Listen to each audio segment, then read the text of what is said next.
এরকম কাজ করলেন কেন? এরকম কাজ করলেন কেন? এরকম কাজ করলেন কেন? এরকম কাজ কেন করলেন? আপনি মারলেন কেন?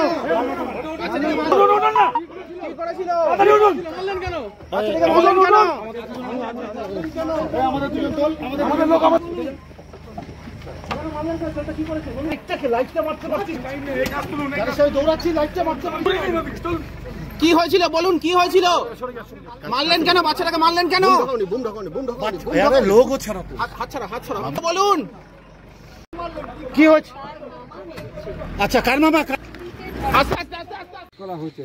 দেখুন, আমরা যথাসাধ্য চেষ্টা করেছি, ইনভেস্টিগেশন চলছে।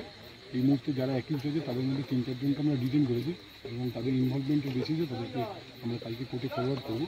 যে প্রিন্সিপাল অ্যাকিউজ আছে মাতাজি বলে একজন, ওনাকেও আমরা ডিটেইন করেছি, তো আমরা ওখানেকেও ফরওয়ার্ড করবো। এছাড়াও একজন বোধহয় কোনো কারণে তাকে মিসিং বলে সবাই ক্লেম করছিল, তাকেও আমরা পেয়েছি, তাকে রিকভার করা হয়েছে। তার ইনভলভমেন্ট কিছু আছে কিনা সেটা দেখার পরে আমরা ফার্দার ডিসিশন নেওয়া হবে। স্যার, এই পরিস্থিতি হলো কেন যে পুলিশকে লাঠি হাতে লাস্ট পর্যন্ত? না, দেখুন, এখানে যেটা ইনসিডেন্ট হয়েছে সেটা হচ্ছে একটি বাচ্চা মারা যাওয়াতে এলাকার লোকের মধ্যে একটা অসন্তোষ আছে। তো পরিবারের মধ্যে যেটা আছে সেটার জন্য আমরা জানি, আমরা অত্যন্ত সহানুভূতিপূর্ণ আছি তাদের উপরে। কিন্তু এলাকার কিছু মানুষ যাদের এটাতে কোনো ইন্টারেস্ট নেই, তারা শুধুমাত্র অশান্তি করবার জন্য আর পরিস্থিতিটাকে খারাপ করবার জন্য নানা রকম উত্তেজনা তৈরি করছিল।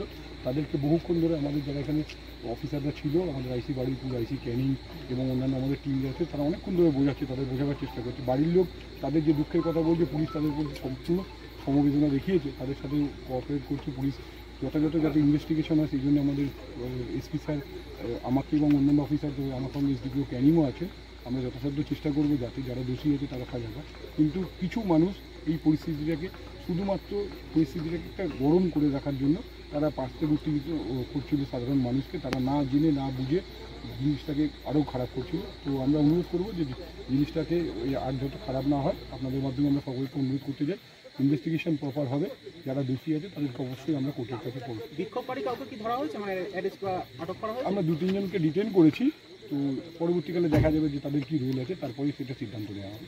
আচ্ছা, যে বাচ্চাটা মারা গিয়েছে তার মামা কোনোভাবে অভিযোগ, তার বিরুদ্ধে একটা থানায় কমপ্লেন ছিল, সেক্ষেত্রে কি পলাতক আছে? না, সেটা আমরা এখনই কিছু পলাতক আছে কিনা বলা যাবে না, কিন্তু আমরা এখনও তার সম্বন্ধে এমন কিছু অ্যাকশন নিইনি বা ইমিডিয়েটলি সেটা বলা যাবে না, ওটা ইনভেস্টিগেশনের মাধ্যমে বোঝা যাবে। ঠিক আছে।